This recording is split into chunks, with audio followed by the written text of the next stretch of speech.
He was caught off guard. Until the alien fangirl snuck into his room. HFY Sci-Fi Romance Drama. Before I start the story, drop a comment and let me know. Which country are you watching from? Let's begin the story.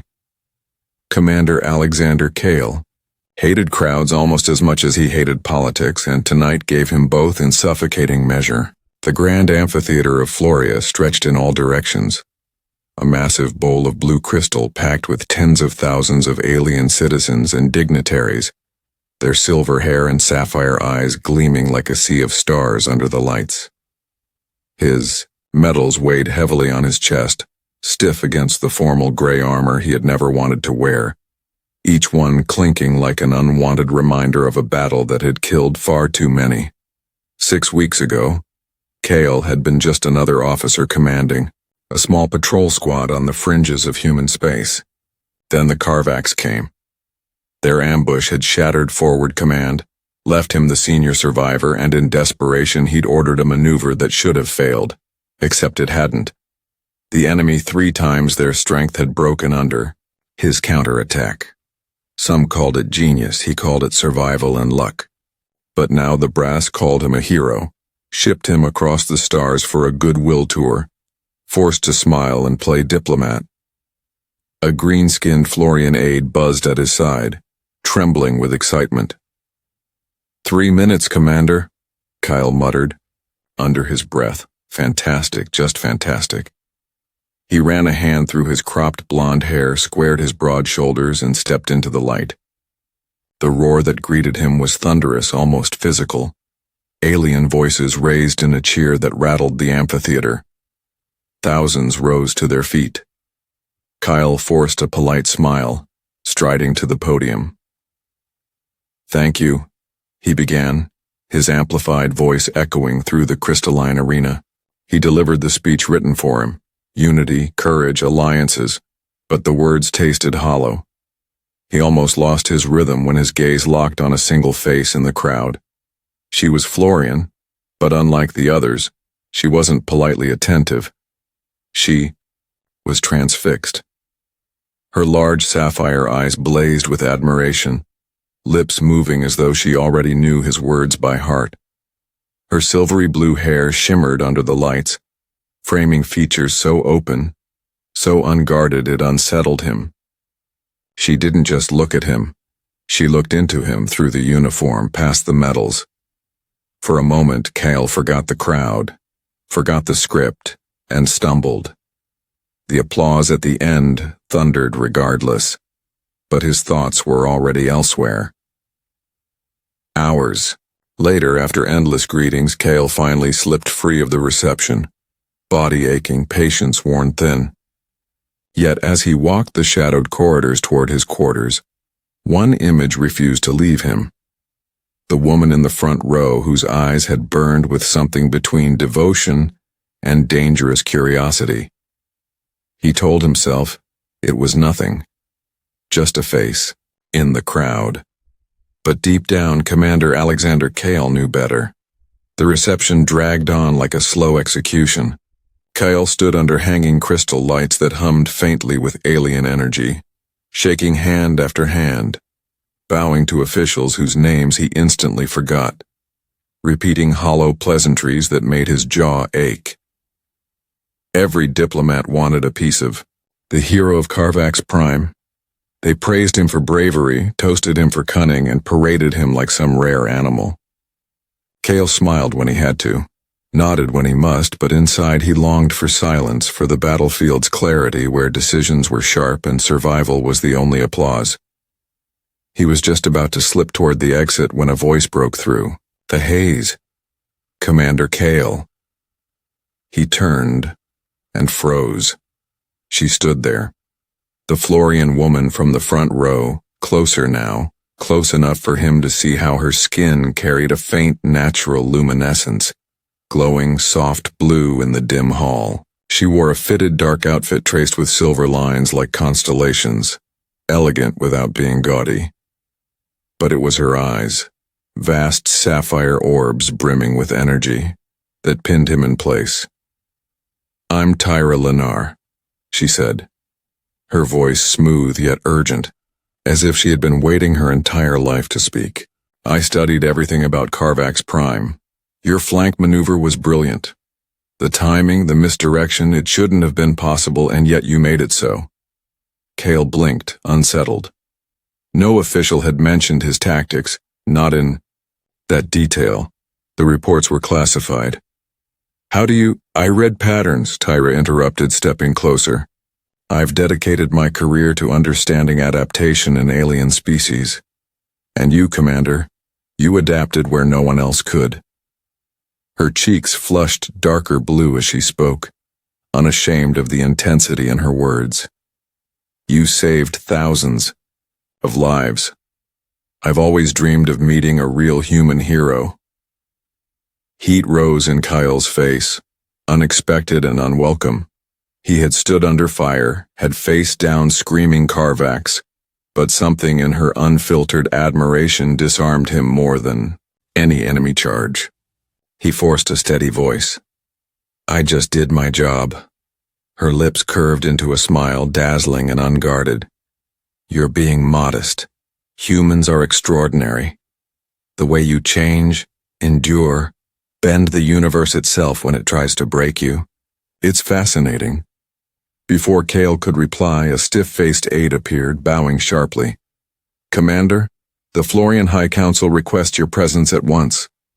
Kael nodded, turning back to Tyra. For a heartbeat, neither moved, caught in something that felt larger than chance. She dipped her head slightly, her voice soft but certain. Perhaps we'll meet again before you leave Floria. As the aide tugged him away, Kael felt an unexpected thought slip into his mind. He hoped she was right. Commander Alexander Kael finally managed to retreat to his quarters long after midnight. The private wing of the diplomatic complex was quiet, far removed from the noise of the amphitheater and the endless chatter of the reception. The room itself was comfortable, though clearly designed for someone shorter and slimmer than him. The bed was too narrow, the chairs too low, but the bathroom, he had to admit, was a masterpiece. A wall of glass framed a shower system with cascading jets that promised to wash away the weight of the entire evening. He peeled off the heavy ceremonial armor with a grunt of relief, tossing the clinking metals onto the counter. Steam filled the room as he stepped beneath the hot water, letting it hammer against his skin, chasing away fatigue and tension. For 10 blissful minutes, he thought of nothing but the water.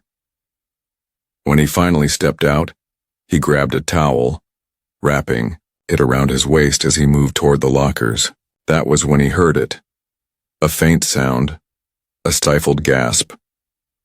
Kael froze, instincts flaring.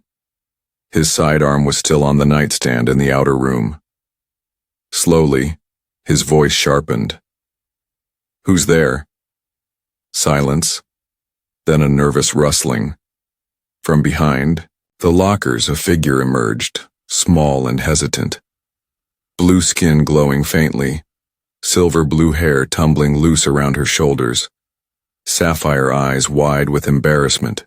Tyra Lennar. Kael's jaw dropped. You? She blushed darker, hands half raised as if caught in a crime.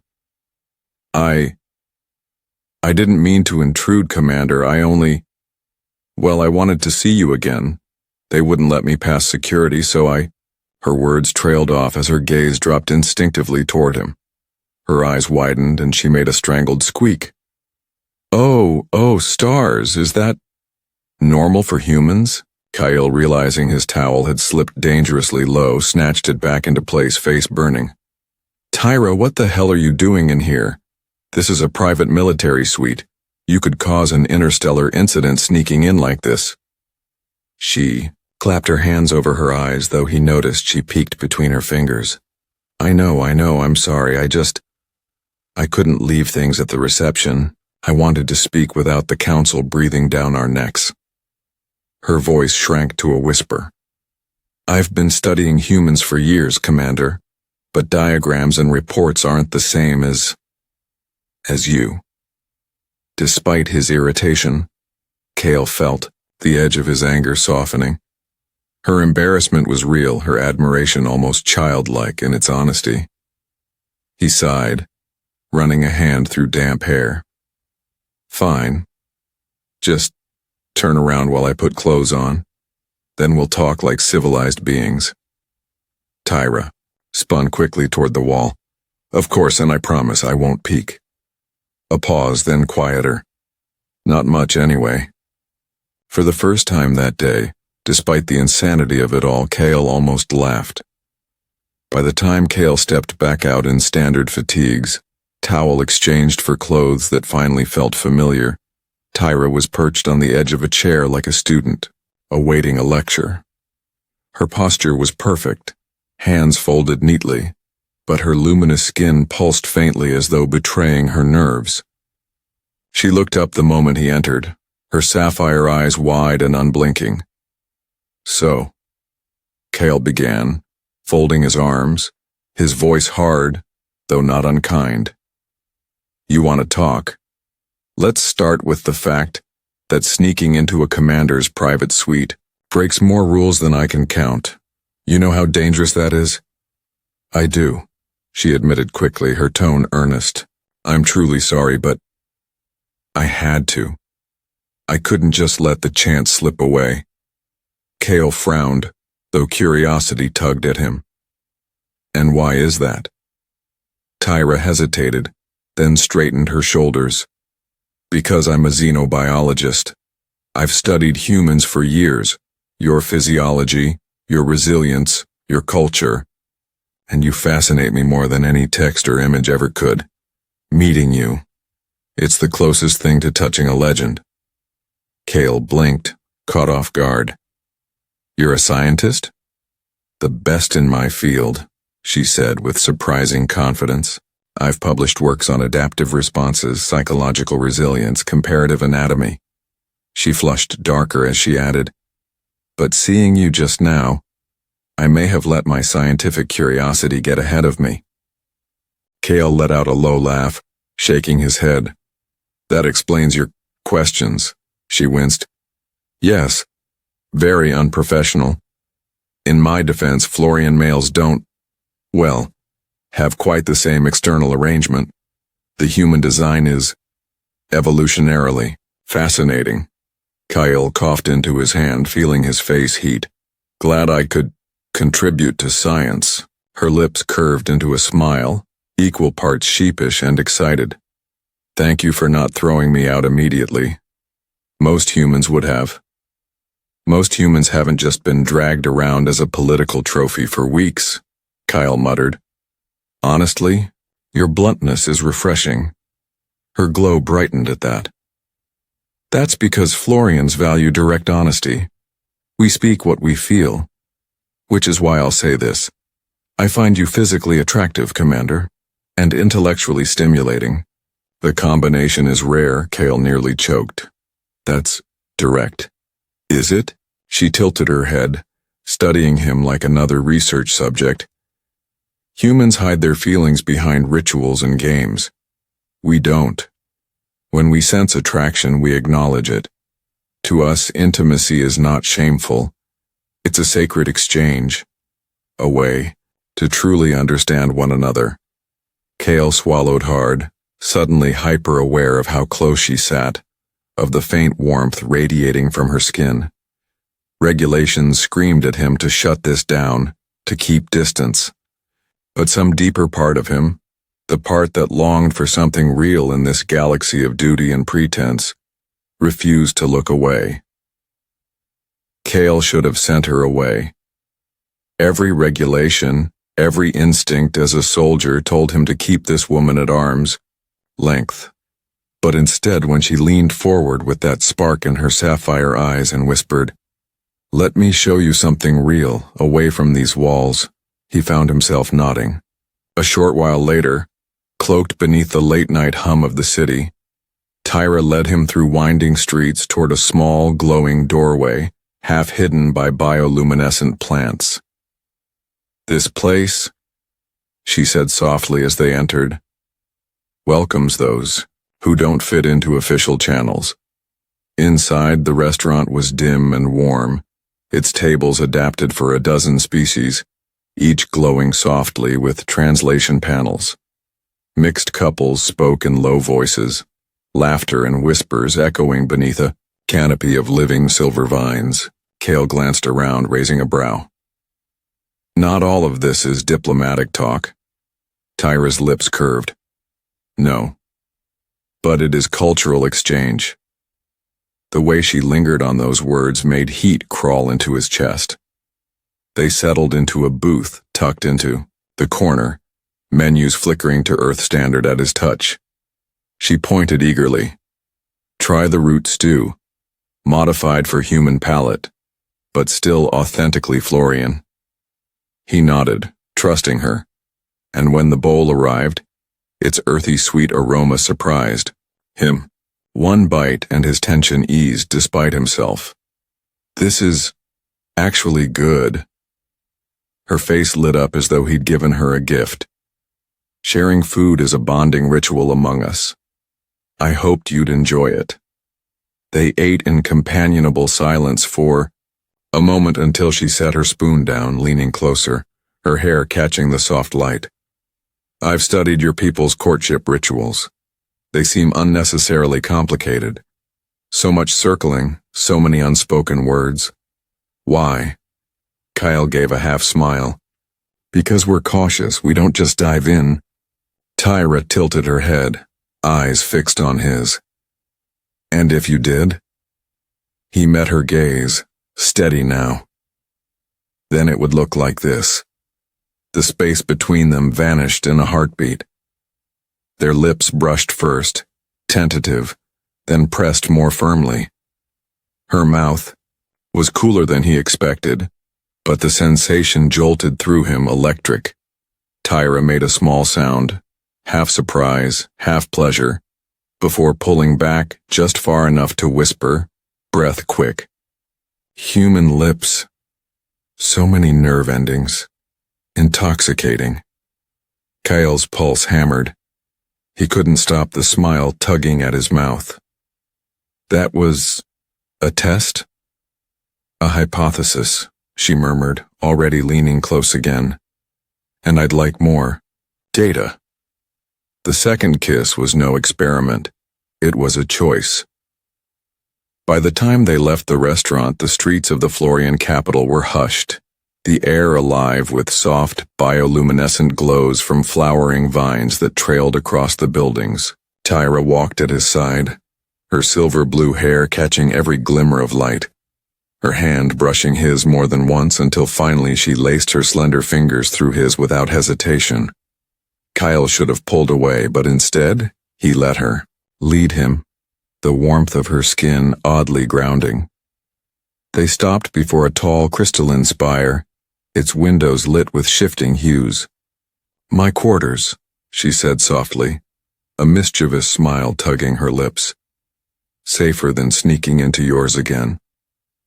Inside, the suite was smaller than his own, but warmer, alive with personal touches, stacks of data tablets, glowing flora in ceramic bowls, a wall of shifting star charts. Tyra moved with sudden nervousness, tidying as though embarrassed. I hadn't expected, well, not this soon. Kael studied her, amused despite himself. This soon? You broke into a soldier's room the first night you met him. She flushed, a deep indigo, then laughed softly. Fair point. Silence settled for a moment, charged and fragile. Kael felt the weight of choice pressing on him, the old instincts warning of danger, of scandal, of consequences waiting at dawn. But then Tyra stepped closer, her eyes luminous, her voice low. On my world, intimacy isn't casual. It's an exchange, a way of sharing who we are. I want that with you, Alexander Kael. Not the hero, not the commander. Just you. Her honesty cut through every wall he carried. Slowly, deliberately, he reached out, brushing a strand of her shimmering hair behind her ear. "Then you should know," he murmured. "I don't take it lightly either." Their kiss this time was deeper, hungrier. When her hands traced the scars across his chest, he tensed out of habit, but she followed each mark with reverence, whispering questions about battles fought and survived. In return, he traced the bioluminescent lines along her skin, fascinated, as they brightened under his touch like living constellations. They laughed when they stumbled over unfamiliar rhythms, then found them again, guided as much by curiosity as by need. Later, when they finally lay tangled together beneath a soft woven sheet, the room glowing faintly with Tyra's natural luminescence, Kael felt a strange peace he hadn't known since before Carvac's prime. Her head rested on his shoulder, her breathing steady, her hand still clasping his. For once there was no audience, no counsel, no weight of duty. Only two people who had chosen to bridge the gulf between worlds. Alexander Kael woke to a pale shimmer bleeding through the translucent walls of Tyra's quarters. For a moment, he forgot where he was, lulled by the softness of the bed, the warmth of the body curled against him, the faint hum of Floria's city outside. Then memory rushed back. The restaurant, the kisses, the fumbling laughter, the night that had stripped away the careful armor he'd carried since the war. Tyra stirred beside him, her silvery hair spilling over his chest, her sapphire eyes blinking open with a sleepy smile. "Good morning, Commander," she whispered, voice husky. Kael swallowed, suddenly unsure of the script for a situation like this. "Morning," he said, softer than he intended. He reached for calm, but inside, unease already prickled. Duty would come calling. Protocol would demand explanations. As if on cue, a soft chime sounded from her desk. Tyra slipped from the bed, pulling a shimmering robe across her glowing skin, and checked a slim datapad. Her expression shifted instantly from dreamy to startled. "Oh no," she breathed. Kael sat up, wary. "What is it?" She hesitated, then handed him the screen. A newsfeed dominated the display, an image of them leaving the restaurant, his hand on the small of her back, another of them sharing their first kiss across the table, a third, taken through her window before she'd closed the privacy screens, showing him in her arms. The headline glared in bold translation, "Human hero bonds with Florian scientist." Kael's stomach dropped. "How the hell?" Tyra bit her lip, genuinely confused. "I should have warned you. Here, bonds aren't hidden, they're celebrated, especially if one involves a figure of your stature. It's newsworthy." "Newsworthy?" Kael's voice sharpened. On Earth, this would be tabloid trash at best, an invasion of privacy at worst. Before she could answer, his military communicator buzzed from the pile of discarded clothes. With dread, he snatched it up. A message flashed from Admiral Dorian. "Herrick, my office, 0900, explain yourself." "Great," Kael muttered, dragging a hand down his face. Tyra looked stricken. "I've caused you trouble." He met her gaze quickly. "No, you've done nothing wrong. This is just another cultural difference. But my superiors won't see it that way." As if fate wanted to twist the knife, another alert chimed. This one from the Florian High Council. Tyra glanced at it, then back at him, her eyes wide with both excitement and apology. "They want to host a formal reception," she said carefully, "to honor our bond." Kael stared. "A reception? They want to throw us a party while my admiral's preparing to skin me alive?" Tyra reached for his hand, her expression earnest. "Then maybe we can turn both into an opportunity. If we show them that what Earth calls scandal, Floria calls honor. Perhaps it becomes something greater than either of us expected. Kael exhaled slowly, the weight of war metals suddenly feeling lighter than the weight of her fingers around his. The Grand Hall of Unity was unlike anything Kael had seen before.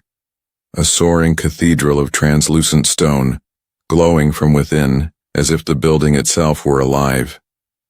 Tonight it thrummed with energy, packed with Florins and a smaller contingent of human diplomats. Bioluminescent banners spiraled toward the ceiling, each pulse timed with the slow chime of ceremonial bells. This was no casual gathering. It was spectacle, and he was its centerpiece. Kael tugged at the collar of his formal dress uniform, uncomfortable in its polished stiffness. Beside him, Tyra was radiant in a flowing silver gown that clung like liquid light, her skin glowing softly under the hall's azure wash. She looked serene, but Kael felt her fingers squeeze his with barely concealed nerves. "Remind me again, why we agreed to this," he muttered under his breath. Her sapphire eyes flicked toward him with a smile. "Because it makes my people happy. And because it strengthens the alliance your admiral cares so much about." Her hand tightened again. "And because you look devastatingly handsome in that uniform." Kael huffed, but the compliment softened the tension grinding through him. "You're dangerous, Tyra Lenar."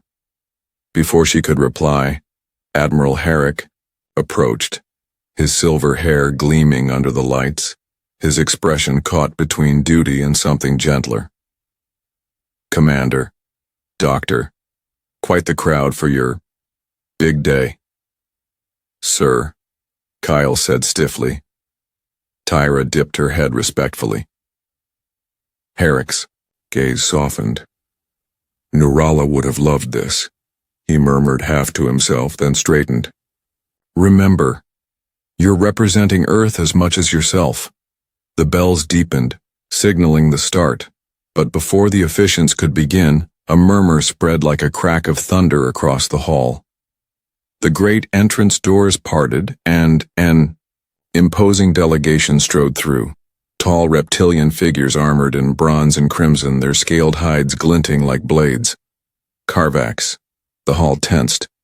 Every Florian eye turned cold. Kael instinctively shifted in front of Tyra, his body ready though weapons were forbidden here. At their head was a towering figure, bronze scales ridged, yellow eyes sharp as knives. He smiled, or what passed for it. "Commander Alexander Kael," the alien rumbled, his voice a growl beneath silk. "How fortunate to find you here. I am General Varix of the Carvac Empire." Kael met the gaze without flinching. "General, I wasn't aware your empire enjoyed peaceful ceremonies." Varix's grin widened. "We are expanding our diplomatic efforts, especially after our unfortunate misunderstanding at Carvac's Prime." His eyes slid to Tyra, gleaming with thinly veiled contempt. "And this must be your Florian mate. How progressive." Tyra held his gaze, her voice calm but sharp. "Welcome to our bonding ceremony, General." Applause resumed, but Kael's chest tightened. The Carvacs had not come to celebrate. They had come to watch and plot. The ceremonial chimes rang out, reverberating through the crystalline arches, and the crowd hushed. Kael and Tyra stepped forward together, their joined hands bathed in the azure glow of the hall. The officiant spoke in flowing Florian cadences, translated in real time by shimmering glyphs above their heads. Words of unity, of exchange, of two worlds bridging a gulf. Then came the moment. A pair of attendants presented slender silver bands etched with faint blue veins of living crystal. Tyra slipped one over Kael's wrist, the band tightening and warming instantly, adjusting to his body. He returned the gesture, sliding hers into place. As the two activated in unison, Kael felt it, a subtle hum under his skin, a warmth that wasn't his alone. He glanced at Tyra and realized he could sense her emotions in flickers. Anticipation, nervous pride, and beneath it all, fierce determination. The crowd erupted in applause, but the weight of eyes pressing on them wasn't celebratory. Across the hall, the Carvac delegation stood motionless, their yellow eyes glowing like watchfires. General Varix raised a ceremonial glass in mock salute. "Truly historic," he drawled. The warrior from beyond the stars joined with the scholar of life. "A union worthy of legend." Kael's stomach knotted. "What are you implying, General?" Tyra's fingers tightened on his. Her voice, soft but urgent, carried only to him. "The prophecy." Kael turned, brow furrowed. "Prophecy?" She nodded, her glow dimming with unease. "An ancient Florian text, thousands of years old. It speaks of a warrior from the void and a scholar of mysteries. Their union would light a path that changes the balance of power in the galaxy." Her eyes flicked toward the Carvacs. "They know it, Kael. That's why they're here." The officiants gestured for them to seal the bond with a vow. Kael cleared his throat, forcing his voice steady. "I vow to learn, to protect, and to walk this path together wherever it leads." Tyra's vow followed, stronger, resonant. "I vow to share truth, joy, and courage with you, no matter the trials ahead." As their bands pulsed, the empathic link between them deepened, a surge of warmth that left Kael breathless. Tyra's glow brightened, luminous in the hall. The applause thundered again, but Varix leaned toward his aides, voice low yet carrying. "So the prophecy begins," he hissed. "Then we must ensure it ends before it can take root." Kael caught the words, and every instinct screamed. This was no blessing. This was a warning. The celebration roared on in the grand hall, but Alexander Kael and Tyra slipped quietly into the night, ducking through winding corridors until they emerged onto a private terrace gifted by the High Council. Beyond stretched a garden that seemed carved from starlight itself, silver-leafed trees swaying in a soft breeze, pools of still water reflecting Floria's 3 moons, blossoms glowing faintly with living fire. For the first time all evening, the noise and eyes of the galaxy felt far away. Kael loosened his collar and exhaled. "If one more official pats me on the back, I might start a diplomatic war myself."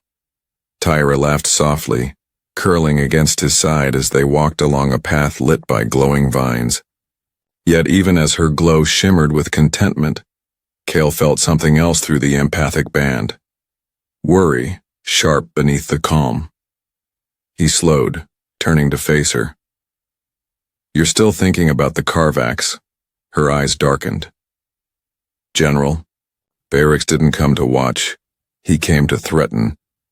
The prophecy frightens them, Kael. They believe our bond is the spark of something greater, an alliance they can't crush with numbers." Kael looked out across the moonlit garden, jaw tight. "I've faced their kind before. They don't fear prophecies, they fear losing. If they're watching us, it means they see us as a threat worth ending." Tyra stepped closer, her hand brushing his cheek, the glow of her skin lighting his features. "And what do you believe? Do you think we're destined to fulfill some ancient text?" Kael met her gaze, steady, firm. "I don't care about prophecies. What I believe is this. When you walked into my life, everything changed. Not because fate demanded it, but because you chose me. And I chose you." Her eyes softened, her emotions flaring warm through the band, flooding him with something that felt bigger than words. "That," she whispered, "is the bond I wanted. Not a prophecy, not politics, just us." They kissed beneath the moons, slow and deep, the empathic link humming through their veins until Kael felt as though her heartbeat and his were one rhythm. Her glow brightened until the garden itself seemed to shine. When they finally pulled apart, Tyra rested her forehead against his. The galaxy may see us as symbols, enemies may see us as threats, but whatever comes, we will face it together. Kael's arm wrapped around her, drawing her close, his voice steady with the quiet resolve of a soldier who had already chosen his battlefield. Let the Carvacs plot. Let the Council celebrate. They can play their games. We'll write our own story. And under the silvered trees and the watch of 3 alien moons, the soldier and the scientist vowed silently what neither council nor prophecy could command, that whatever storms awaited, they would walk into them side by side. If you believe, humanity always finds the way. Subscribe for more HFY Sci-Fi audiobooks.